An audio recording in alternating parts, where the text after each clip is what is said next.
अगर आपका भी कभी दिल टूटा हो, चाहे लड़की की वजह से या किसी भी और वजह से, तो आपको आज ये कहानी ज़रूर पढ़नी चाहिए। क्या पता इसको पढ़ने के बाद आपके अंदर परिवर्तन की लहर दौड़ जाए। अगर ऐसा हुआ तो यकीन मानिए मेरा लिखने का मकसद पूरा हो जाएगा। तो चलिए अब आपका ज़्यादा समय ज़ाय ना करते हुए मैं इस कहानी को शुरू कर ही देता हूँ। दोस्तों, विपुल नाम का एक लड़का था। बहुत ही खुशमिजाज किस्म का आदमी था। कुछ दिनों पहले ही उसका कॉलेज में एडमिशन हुआ था। वह इतना मस्त था कि अब सारी क्लास उससे खुश रहती थी। कभी अगर वो कॉलेज नहीं आता था तो क्लास में सूनापन छा जाता था।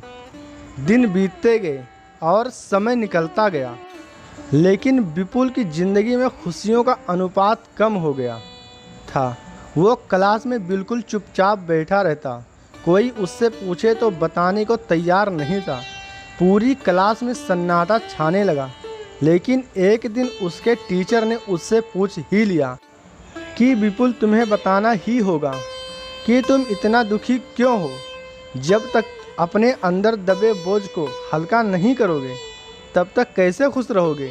हिम्मत करके उसने बताया कि वो एक लड़की से प्यार करता था। अब वो उसे छोड़कर चली गई, इसीलिए वो बहुत दुखी है। टीचर सारी फीचर समझ गया। उन्होंने कहा कि तुम शाम को मेरे घर आ सकते हो। उसने कहा हाँ ज़रूर। जब विपुल शाम को टीचर के घर गया तो उन्होंने उससे पूछा कि तुम क्या लेना पसंद करोगे, चाय या लेमन शरबत। उसने कहा लेमन शरबत।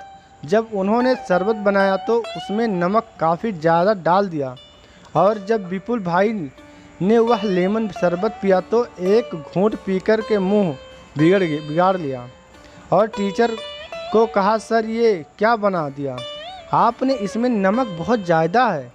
तो टीचर ने कहा विपुल कोई बात नहीं, मैं तुम्हारे लिए दोबारा शरबत बना सकता हूँ। विपुल ने कहा लेकिन सर उसकी कोई ज़रूरत ही नहीं है, हम इसी शरबत में थोड़ा पानी और चीनी डालकर इससे अच्छा बना सकते हैं।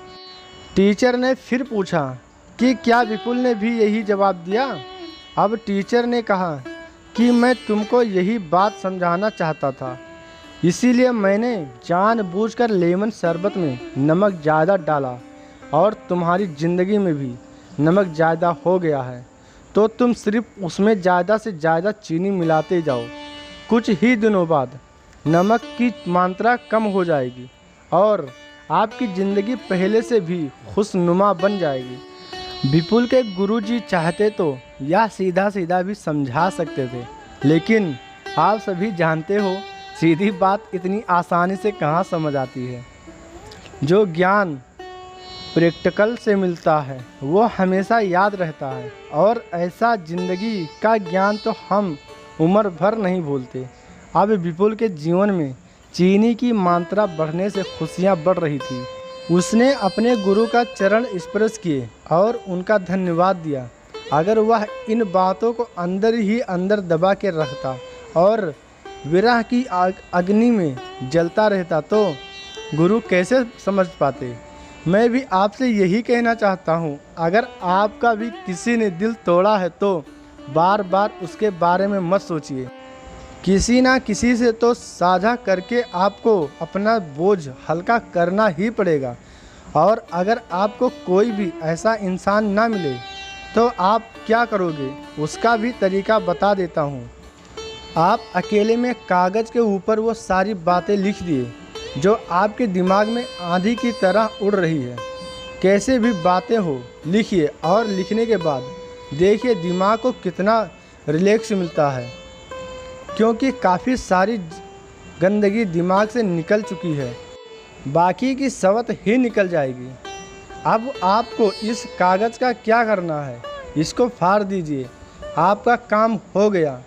देखो ये तरीका मेरा खुद का आजमाया हुआ है और ये कारगर है। अब चेक करने के लिए तो आपको ट्राई करना ही पड़ेगा।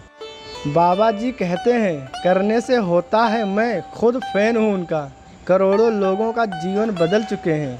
तो कुल मिला के बात यही है, आप मेल हो या फीमेल, ये तरीका दोनों तरफ काम करेगा। समय का खेल है, वरना मैं आपको बहुत कुछ बता सकता हूँ। अब मैं आपसे विदा लेता हूँ। आपसे बहुत जल्द एक और कहानी के साथ मुलाकात होगी। अपना ख्याल रखिए और प्यार बांटिए, क्योंकि ये 4 गुना लौटा के आता है। आपको ये कहानी कैसी लगी? कमेंट के माध्यम से हमें ज़रूर बताइए।